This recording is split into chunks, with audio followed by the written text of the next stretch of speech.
why the US wants to impose this tariffs, right? Whether it is because there is a trade imbalance, whether they want to bring back manufacturing back to the US, whether they want to stop the inflow of fentanyl precursors, whatever it may be.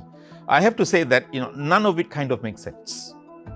You talk about bringing back manufacturing to the US. I think the question is, what kind of manufacturing do you want to bring back? Are you planning in such a way that the US is going to make shoes again? Do they have the kind of labor? Do they have the kind of skills, the kind of technology to actually make shoes? Because it has been several decades that the US stopped, making shoes. If you're talking about using robots, then the point of creating jobs is actually lost. If you're talking about trade imbalances, now, economists basically believe that the reason why a country has a trade deficit is simply because the population in that country is spending too much and saving too little. And we're talking about the US.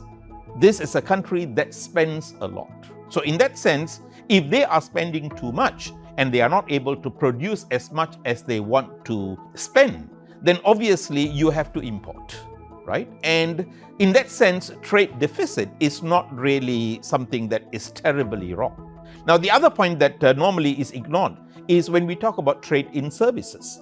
The US actually has a trade surplus in services. And there is a whole lot of services that is actually called invisible trade, simply because it's very difficult to detect who is selling, who is buying.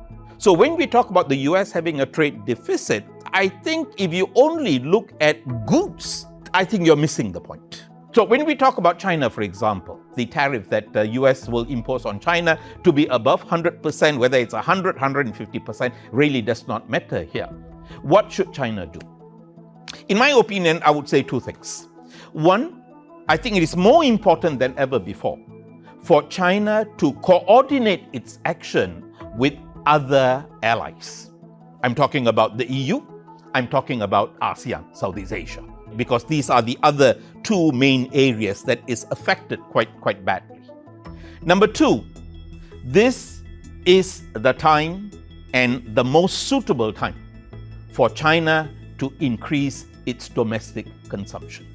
Because I believe there is only one country that can replace the US in terms of the market for Chinese companies, and that is China itself, in such a way that exports as a proportion of the GDP decreases, and what is replacing it is going to be domestic consumption.